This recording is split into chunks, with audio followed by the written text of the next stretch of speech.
Vous imaginez traverser une île entière, à pied, en grimpant l'équivalent de l'Everest? Eh bien, c'est à peu près ça, le défi complètement fou de la Diagonale des Fous.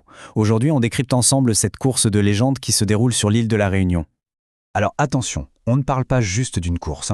En fait, la meilleure façon de la décrire, c'est avec ces mots. C'est l'Ultra Trail mythique de la Réunion.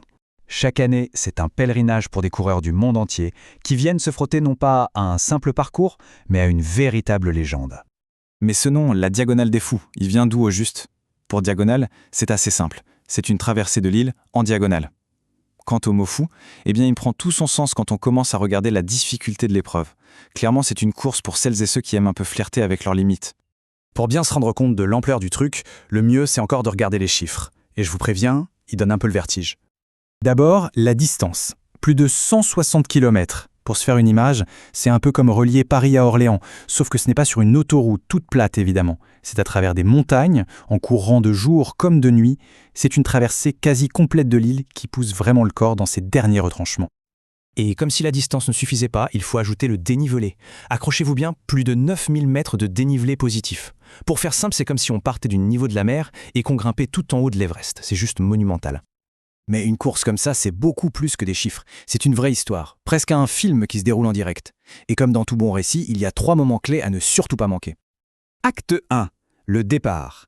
Il faut imaginer des milliers de petites lampes frontales qui s'élancent dans la nuit de Saint-Pierre. L'ambiance est absolument électrique, pleine d'espoir.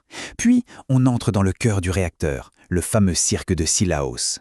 Là, c'est terrible, avec des montées qui n'en finissent plus, qui cassent les jambes et le moral.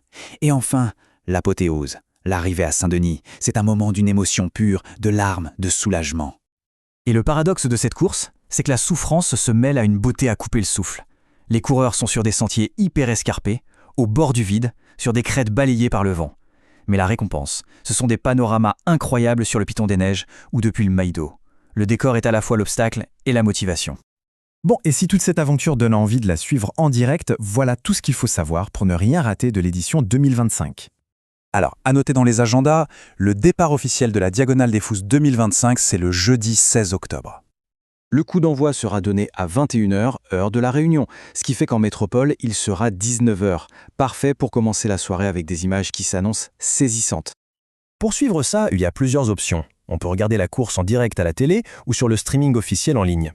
Et si on rate le direct, pas de panique. Il y aura plein de reportages et de résumés pour revivre tous les moments intenses. Quelques petits conseils pour vivre l'expérience à fond. Le mieux, c'est de se connecter un quart d'heure ou 20 minutes avant le départ, histoire de sentir la pression monter. Pendant la course, on peut utiliser le suivi GPS pour voir où sont les favoris au point de contrôle. Et le top du top, c'est de s'organiser une petite soirée entre amis pour partager ses émotions. Parce qu'au final, au-delà de la compétition, des chiffres, des paysages, la Diagonale des Fous, c'est avant tout une histoire profondément humaine. L'expression qui revient tout le temps et qui résume tout, c'est celle-ci. C'est une véritable aventure humaine. Et c'est exactement ça. Chaque participant mène en fait une double bataille, une contre le terrain bien sûr, mais l'autre, beaucoup plus intime, contre ses propres doutes et ses propres limites. Finalement, la Diagonale des Fous, ça nous amène à une question fondamentale.